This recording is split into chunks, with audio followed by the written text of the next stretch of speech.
7वी scholarship गणित या विषयामधला वर्ग, वर्गमूळ आणि घन, घनमूळ या टॉपिकवर आणखी काही सराव प्रश्न या व्हिडिओमध्ये आपण पाहूया. या आधीच्या दोन भागांमध्ये नवनीत स्वाध्याय 6.1 आणि 6.2 मधले प्रश्न आपण सोडवलेले आहेत. आजच्या व्हिडिओमध्ये नवनीत स्वाध्याय 6.3 मधले प्रश्न या घटकावर आधारित काय आहेत ते पाहू, यांची उत्तर पाहू. सुरुवात पहिल्या प्रश्नापासून करू. हा पहिला प्रश्न 1चा घन अधिक 2चा घन अधिक 3चा घन अधिक 4चा घन अधिक 5चा घन यांच्या बेरजेचे वर्गमूळ पुढीलपैकी कोणती संख्या आहे? 4 पर्याय दिलेत. या प्रत्येक संख्येचा घन पहिला करू. 1चा घन 1 येईल, 2चा घन 8, 3चा घन 27, 4चा घन 64 आणि 5चा घन 125. या सर्वांची बेरीज येईल 225. प्रश्न असा आहे की जी काही बेरीज आपल्याला मिळेल त्या संख्येचं वर्गमूळ किती? आता 225चं वर्गमूळ 15 आहे. 15चा वर्ग 225 असल्यामुळे त्यामुळे आपलं या प्रश्नाचं उत्तर 15 येईल, पर्याय क्रमांक 1. पुढचा प्रश्न 1 ते 9 यामधील विषम संख्यांच्या बेरजेच्या वर्गातून समसंख्यांच्या बेरजेचा वर्ग व 9 ही संख्या वजा केल्यास कोणत्या संख्येचा घन मिळतो? हे 4 पर्याय आपल्याला दिलेत. मग 1 ते 9 मधल्या विषम संख्या कोणत्या? तर 1, 3, 5, 7 आणि 9 या सर्वांची बेरीज करायची आहे. मग 1 आणि 3 4 आणि 5 9 2 18 आणि 7 25. बेरीज येईल 25. त्याच्या वर्गातून म्हणजे 25चा वर्ग येईल 625.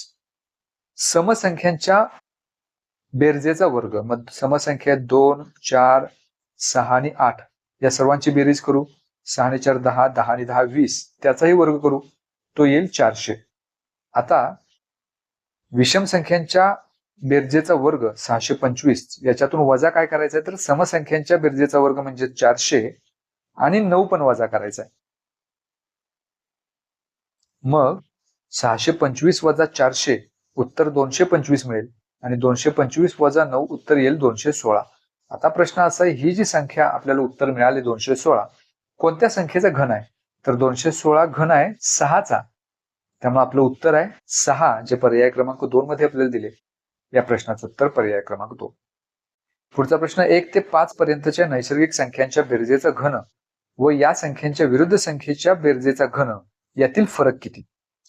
मग 1 ते 5 याच्यामध्ये असणाऱ्या नैसर्गिक संख्या म्हणजे 1, 2, 3, 4, 5 या सर्व संख्यांची बेरीज पहिला करायची आहे.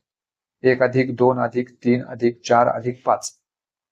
मग या सर्वांची बेरीज येते 15 आणि त्याचा घन करायचा आहे. मग 15चा घन मिळतो 3375. आणि या संख्यांच्या विरुद्ध संख्यांची बेरीज, मग 1 ची विरुद्ध संख्या वजा 1, 2 ची विरुद्ध संख्या वजा 2, वजा 3, वजा 4, वजा 5 या सर्वांची बेरीज वजा 15 येईल आणि त्याचा घन करायचा आहे. त्यामुळे तो येईल वजा 3375.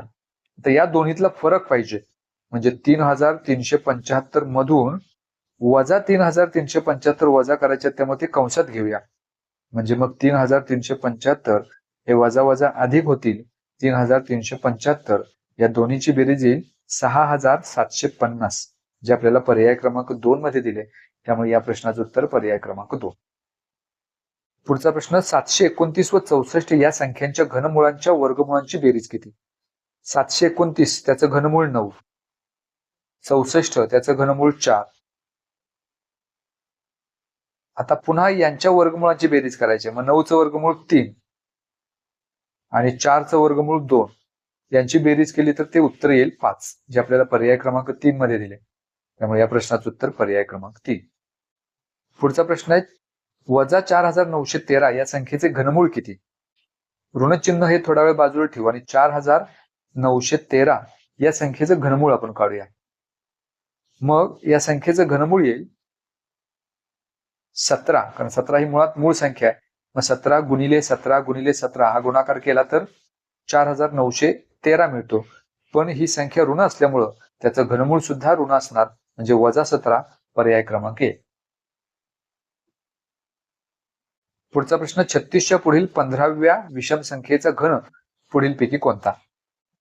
36 ही समसंख्या, त्याच्या पुढची 15वी विषम संख्या पाहिजे. त्याच्या पुढची पहिली विषम संख्या किती होईल? तर 37.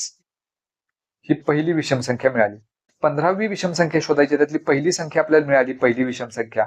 आणखी पुढे 14 जायचंय आणि सम विषम याच्यामध्ये अल्टरनेट एक एकचा गॅप असतो, त्यामुळे 14ला 2 न गुणायचं, म्हणजे 28 याच्यामध्ये आपल्याला मिळवावे लागतील. 37 अधिक 58 उत्तर मिळेल 65. या संख्येचं घन आपल्याला काढायचं आहे. मग 65 घन काढायचं म्हणजेच 65 गुणिले 65 गुणिले 65 करायचं. हा जर गुणाकार केला तर तो गुणाकार येतो 2,74,625. त्यामुळे पर्याय क्रमांक 3 हे आपलं या प्रश्नाचं उत्तर.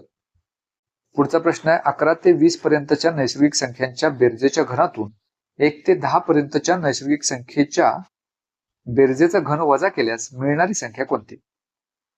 मग 11 ते 20 मध्ये ज्या काही सगळ्या नैसर्गिक संख्या आहेत त्यांची बेरीज 155 मिळते.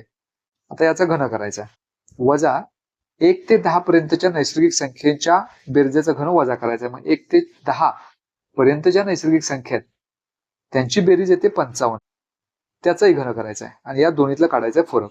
मग 155 घन येईल 37,23,875 वजा 55 घन येईल 1,66,375 आणि यांची जर वजाबाकी आपण केली तर ती वजाबाकी मिळेल 35,57,500.